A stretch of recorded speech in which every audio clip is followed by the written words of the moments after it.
Bienvenidos a JNE Noticias Edición Central. Soy Lice Guzmán y los voy a acompañar en la siguiente media hora. Empecemos viendo nuestros titulares.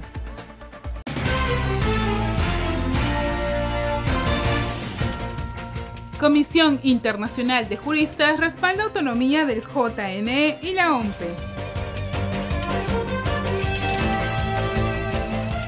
Este 1 de marzo, el RENIEC debe remitir el padrón electoral preliminar al JNE para las elecciones municipales complementarias 2023. Y Farid Cajat señaló que la transparencia de los últimos procesos electorales evitó una posición menos desfavorable para el Perú. Y comencemos rápidamente con nuestra información. La ventanilla única del Jurado Nacional de Elecciones registró cerca de 3.000 consultas de organizaciones políticas.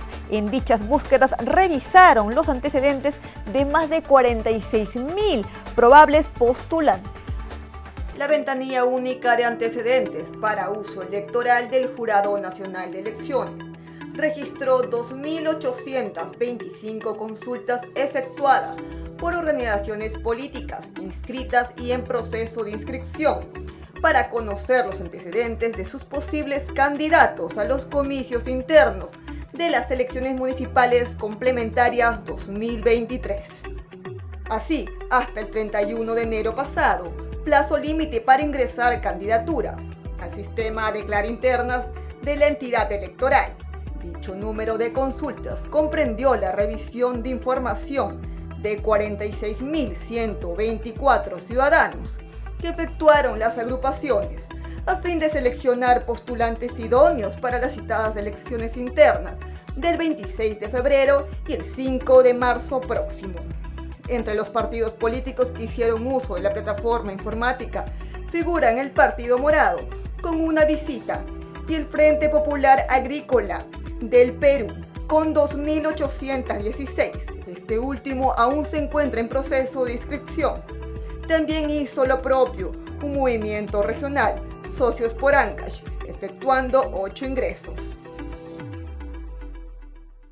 Y la Comisión de Constitución del Congreso aprobó una propuesta que busca que los electores puedan acudir a las urnas desde las 7 de la mañana hasta las 5 de la tarde. Veamos los detalles.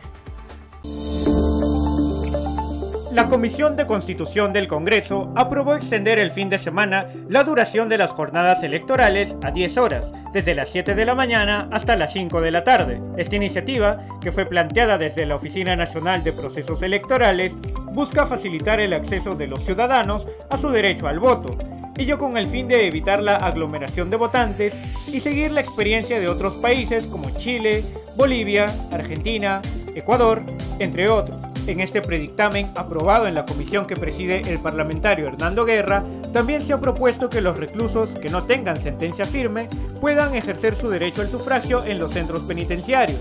Será el Pleno del Congreso el que decida si aprueba o no definitivamente estas propuestas.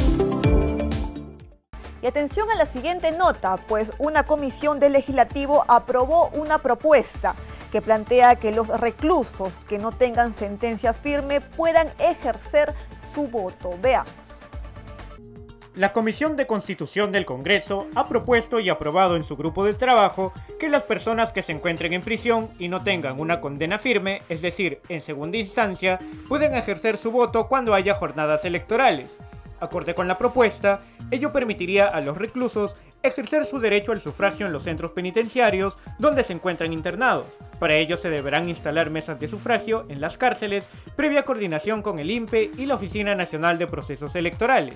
Cabe precisar que otro de los planteamientos de este dictamen es que se amplíe el horario de la jornada de votaciones de 7 de la mañana a 5 de la tarde. La propuesta legislativa, que ya tiene el visto bueno en la comisión que preside el congresista Hernando Guerra García, debe debatirse posteriormente en el Pleno para que sea descartado o aprobado definitivamente. Y el politólogo e internacionalista Farid Cajat Considero que la transparencia de los últimos procesos electorales realizados por el Jurado Nacional de Elecciones evitó una posición menos desfavorable para el Perú en el ranking de la democracia 2022 de la revista The Economist. A continuación, los detalles. Pese a que el índice de la democracia 2022 de la revista The Economist coloca al Perú como régimen híbrido, el politólogo Farid Cajat destacó al Jurado Nacional de Elecciones como una de las pocas instituciones que no cae en este cuestionamiento y más bien obtiene una buena puntuación en las categorías de libertades, proceso electoral y pluralismo. No, la revista culpa virtualmente a todo el espectro político. Y ya que estamos con ustedes son una de las pocas instituciones, el Jurado Nacional de Elecciones, que se salva en un contexto en el cual la oposición conservadora los acusaba de un fraude electoral que fuera del Perú nadie cree que haya existido. En ese sentido, Cajat desestimó el presunto fraude del que se acusó al ente electoral. Se hablaba de 220.000 votos que habían sido fraguados en favor de la candidatura de Pedro Castillo. Eso implica más de 1.000 mesas a 200 votos por mesa y 3 miembros de mesa por mesa electoral. Estamos hablando de que tendrían que haber sido cómplices del fraude más de 3.000 personas. Y de 3.000 presuntos cómplices no tenemos un solo testigo más de año y medio después. Entonces, digamos, nunca tuvo asidero esa afirmación. El conocido internacionalista cuestionó las prioridades del Congreso en el debate, pues no empatiza con las necesidades y demandas de la población. Lo que a este Congreso le interesa en materia de reforma política o electoral es lo que le conviene a sus integrantes. Por ejemplo, aprobar la bicameralidad y la reelección de congresistas, ¿no? Eso no está en principio mal, pero ese es el único tipo de reformas que les parece interesar, además de tratar de capturar a las autoridades electorales. Finalmente consideró además el adelanto de elecciones como una de las soluciones para salir del actual problema de gobernabilidad del país. Agregó que es un riesgo, pero es la única salida que podría quedarle al Perú.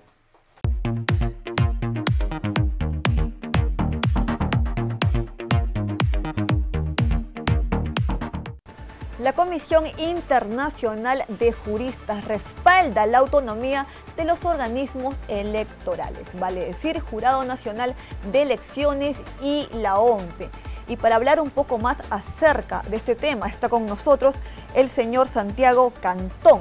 Él es secretario general designado de la Comisión Internacional de Juristas. ¿Cómo está usted? Bienvenido a JN Noticias. ¿Qué tal? Buenas tardes, muchas gracias por la invitación.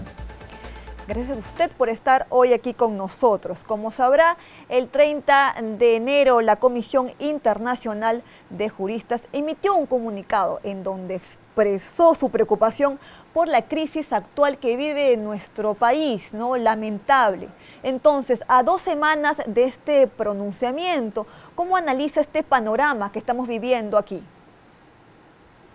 Sí, primero creo que hay que tener presente la importancia que ha tenido en Perú a partir de todo el proceso de transición luego de Fujimori, la importancia que ha tenido todo el sistema electoral peruano, ¿no? Incluyendo, por supuesto, a la Justicia Nacional, el Jurado Nacional Electoral, que han tenido un rol realmente protagónico en asegurar que, inclusive en momentos muy complicados, la democracia peruana salga adelante. Y eso es un mérito fundamental de la independencia que ha tenido todo el aparato electoral y en particular la justicia electoral peruana.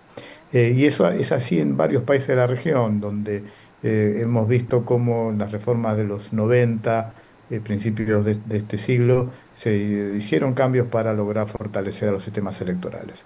Y ese es ese es el contexto en el que se da la situación actual que está viviendo el Perú, que lamentablemente ha habido, como bien saben ustedes, varios ataques a la integridad, a la independencia de la justicia electoral, y eso ha sido muy grave. Por eso la Comisión Internacional de Juristas decidió hace 2 semanas sacar un comunicado. Ya veníamos siguiendo este tema de hacía años, porque esto empezó aproximadamente, los ataques en particular al juez Salas, en el año 2021.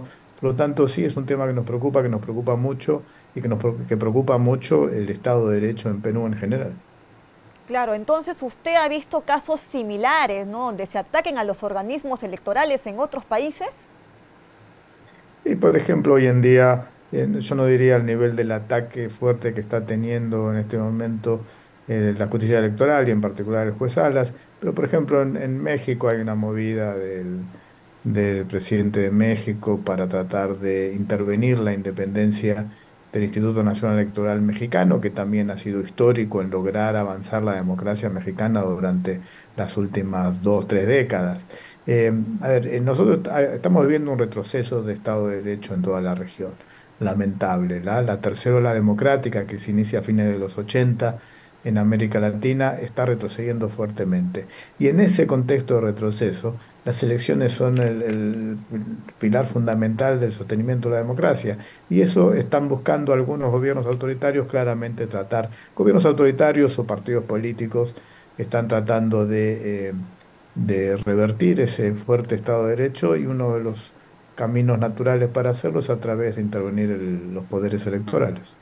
Entonces, ¿se puede considerar una vulneración a los organismos electorales si un órgano público pretende aprobar una norma donde se requiere recortar el mandato de las autoridades electorales? Sin duda, no existe ningún tipo de fundamento razonable que se pueda sostener para argumentar, en particular en el contexto actual peruano, una medida de esa naturaleza. Y cuando me refiero al contexto actual peruano, estoy hablando de una debilidad institucional que tiene Perú, que se encuentra en la Constitución aprobada por Fujimori, que permite la remoción de los presidentes de una manera sumamente sencilla, y que eso ha llevado al deterioro, en cierta manera, no al deterioro del Estado de Derecho, porque después voy a explicar por qué no, pero sí a una inestabilidad permanente en la democracia peruana que puede dar lugar a ponerle fin al Estado de Derecho de la democracia peruana. Y a esa debilidad institucional, que es un artículo de la Constitución que permite eso, se le suma la responsabilidad de varios líderes políticos que claramente han actuado de manera irresponsable en distintas ocasiones en los últimos años.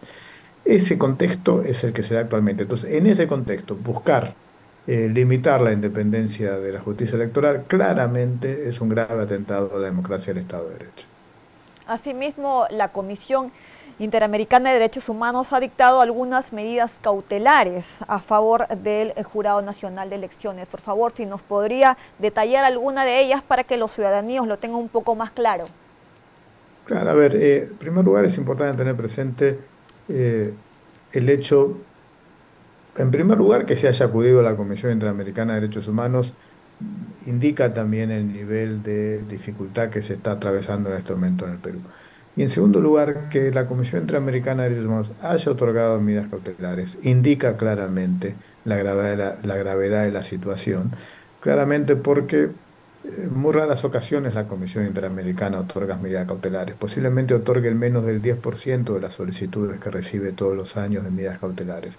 Son situaciones que son sumamente graves, son urgentes y pueden causar un daño irreparable. Esos son los 3 requisitos que requieren las medidas cautelares, y la Comisión consideró, tanto en el caso del juez Salas como puede ser de otros jueces, desconozco ahí, pero en el caso del juez Salas, que existían esas condiciones para otorgar las medidas cautelares. Y a las medidas cautelares se le da seguimiento, y si el Estado no cumple, el siguiente paso que tiene la Comisión Interamericana es otorgar medidas provisionales por parte de la Corte Interamericana de Derechos Humanos, que ya sería un paso, digamos, más elevado en la gravedad de la situación. Claro, asimismo también quisiera señalar que en el pronunciamiento se menciona que se esperan que el Perú realice elecciones generales justas, transparentes y rápidas. Con decir rápidas, ¿a qué se refiere? ¿A un posible adelanto de elecciones? Y si es que hablamos de adelanto de elecciones, ¿sería para cuándo? ¿El 2023, 2024? ¿Cuál sería conveniente para usted?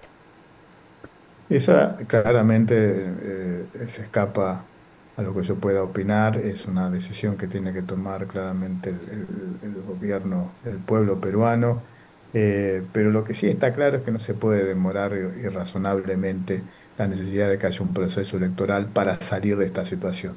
Muchos argumentan, con razón, que el proceso electoral en sí mismo no va a ser una solución, porque el problema central se da en precisamente este artículo constitucional que hacía referencia con anterioridad. Y eso, si bien es correcto, no deja de ser correcto también que es importante ponerle fin a la situación de inestabilidad actual mediante elecciones para que sea el pueblo peruano el que elija. Y luego esperemos que se dé el siguiente paso, que es la necesidad de que haya una reforma constitucional para limitar de alguna manera, de una forma mucho más racional, esa facultad que se le otorga al legislativo para remover tan fácilmente a un presidente. Claro. Quiero también aclarar que de alguna manera la crítica a la debilidad institucional también tiene un aspecto que es la otra cara de la moneda, que es el aspecto positivo. En la democracia peruana, a pesar de esta enorme inestabilidad, hasta la fecha ha demostrado una enorme resiliencia y ha logrado mantenerse a través de procedimientos constitucionales. De ahí la importancia de evitar que la situación actual se alargue demasiado y llamar lo antes posible a elecciones. La Comisión Internacional de Juristas no puede decir la fecha, pero antes posible claramente es en el mínimo que sea necesario para asegurar la transparencia e integridad del proceso electoral. Claro, entonces también lo que los ciudadanos se estarían preguntando, ¿no? Es que dado este actual polarización que hay en nuestro país, ¿cómo entonces se podrían proteger a los organismos electorales, ¿no?, de estos ataques violentos que hay contra ellos? Ahí hay una responsabilidad grande del Poder Ejecutivo, tiene la obligación de asegurarse y darle todos los recursos que sean necesarios para garantizar la integridad de todos los miembros del jurado electoral y de todos los miembros de los organismos electorales. Esa es la única garantía que puede haber procesos electorales que sean justos. Y eso lo vemos tanto en Perú como en otros países, donde también existe hoy en día una enorme polarización, porque no es un tema solo del Perú, sino de toda América Latina. Y ahí es donde el Ejecutivo tiene que asegurarse de darle la protección necesaria para que todas las personas que tengan alguna función relacionada con el proceso electoral tengan las garantías de seguridad necesarias. Claro, asimismo no quisiera culminar la entrevista sin hacerle mención con respecto a la revista internacional The Economist, que según su informe los organismos electorales han alcanzado un mayor puntaje, ¿no? Por lo que ha señalado que ese puntaje ha hecho de que el Perú no esté en un ranking bajo. ¿Qué opina usted con respecto a eso? Desconozco el artículo al que hace referencia, pero sí lo que está diciendo es que de alguna manera se le dio al sistema electoral, a la justicia electoral peruana, un ranking positivo, de imagen positiva. Creo que eso es muy positivo porque las instituciones de nuestros países carecen en general de buena imagen positiva, ya sea el Poder Judicial, porque siempre es lento, ya sea el Ejecutivo, porque hace mal su tarea, o el Legislativo. En muchos de los países de la región también tiene un índice muy bajo, y creo que es el caso de Perú también. El hecho de que haya una institución que esté bien valorada por el pueblo le hace muy bien a la democracia, eso no tengo absolutamente ninguna duda. Bien, muchísimas gracias entonces por habernos acompañado el día de hoy y habernos ayudado a aclarar estas dudas que teníamos. Muchísimas gracias. Al contrario, gracias por llamar. Nosotros hemos conversado con el señor Santiago Cantón, él es secretario general designado de la Comisión Internacional de Juristas. Es momento de ir a una pausa y retornamos.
Estamos de regreso aquí en JNE Noticias. Y el Jurado Nacional de Elecciones recuerda que el padrón electoral preliminar para las elecciones municipales complementarias a realizarse el próximo 2 de julio debe ser entregado por el RENIEC hasta el 1 de marzo. Veamos. El 1 de marzo próximo, el RENIEC deberá remitir al Jurado Nacional de Elecciones el padrón electoral preliminar de las elecciones municipales complementarias, ello conforme al cronograma establecido para estos comicios. Según el cronograma, se precisa dentro de los hitos electorales. El RENIEC tiene que enviar este importante documento al JNE con 123 días de anticipación a la fecha de las elecciones, que se llevará a cabo el 2 de julio de este año. Según el mismo, corresponde al Pleno del JNE aprobar el padrón electoral definitivo el 10 de marzo próximo. Cabe destacar que el padrón inicial es sometido a supervisión por parte del área de fiscalización, por ello el personal del JNE viene realizando actividades de fiscalización del padrón electoral de campo para identificar posibles casos de votos golondrinos. Las observaciones que resulten de este trabajo serán remitidas al RENIEC para que proceda de acuerdo a sus atribuciones. Y con miras a las elecciones internas de las organizaciones políticas que comenzarán el 26 de febrero, la OMP imprimió materiales para esta jornada previo a los comicios municipales complementarios. Veamos. La OMP imprimió el fin de semana diversos materiales que se utilizarán en las elecciones internas al interior de las organizaciones políticas el día 26 de febrero, ello con miras a las elecciones municipales complementarias 2023. Los materiales elaborados por la OMP abarcan la hoja de asistencia de miembros de mesa, borradores para el conteo de votos, actas electorales y cartel de resultados. Cabe precisar que durante la impresión se llevaron a cabo procedimientos de controles de calidad, manuales y electrónicos. Además, este proceso contó con la presencia de los fiscalizadores del Jurado Nacional de Elecciones que supervisaron la impresión de estos materiales. Las elecciones municipales complementarias se darán en total en 12 distritos del Perú: Recta en Amazonas, Canis y Aco en Ancash, Lari en Arequipa, Chimbán, Pion y Ninabamba en Cajamarca, Manitea en Cusco, Salcabamba y Chinchihuasi en Huancavelica, Aparicio Pomares en Huánuco y Huamantanga en Lima. Y 7 agentes de la Policía Nacional del Perú fueron asesinados la mañana del último sábado en la localidad del Brain. Sus restos fueron traídos a Lima, donde les rindieron los honores de ley en la Dirección de Aviación Policial en el Callao.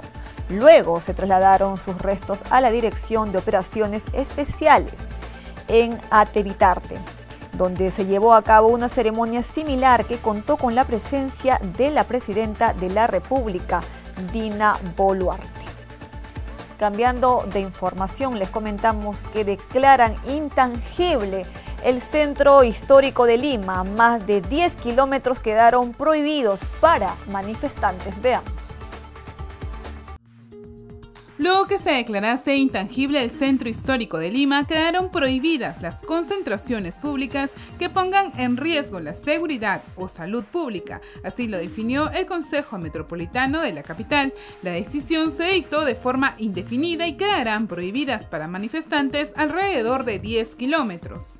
Por ello, la zona intangible alcanza a la avenida Alfonso Ugarte, la vía Evitamiento, Girones, El Águila y Cecilia del Risco, las avenidas Prolongación de Tacna, Alcázar y Plácido Jiménez, la calle París, la avenida Nicolás Ayllón, la vía Expresa Grau, el Paseo de la República y las avenidas 28 de Julio, Guzmán Blanco, Brasil y Arica, siendo un total de 10 kilómetros cuadrados abarcados. En la zona intangible se encuentran el Palacio de Gobierno, el Palacio Municipal, la Plaza de Armas, la Plaza San Martín, Plaza Bolívar y el Congreso de la República. Dicho acuerdo del Consejo fue emitido debido a la condición que tiene el Centro Histórico de Lima al ser considerado Patrimonio Cultural de la Nación reconocido por la UNESCO. Cabe destacar que la Procuraduría Municipal impulsará acciones legales cuando se evidencien daños a la propiedad pública e infraestructura. Y a esta hora es momento de nuestro bloque internacional.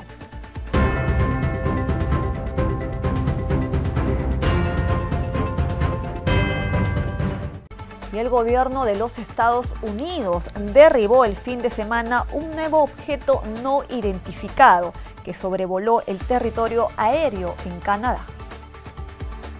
El 4 de febrero, el gobierno de los Estados Unidos derribó el sábado un objeto cilíndrico que sobrevolaba el territorio aéreo de Canadá, ubicado a 12.000 metros de altura. De acuerdo con informaciones oficiales, el ataque se debió a que el objeto representaba una amenaza para la aviación civil.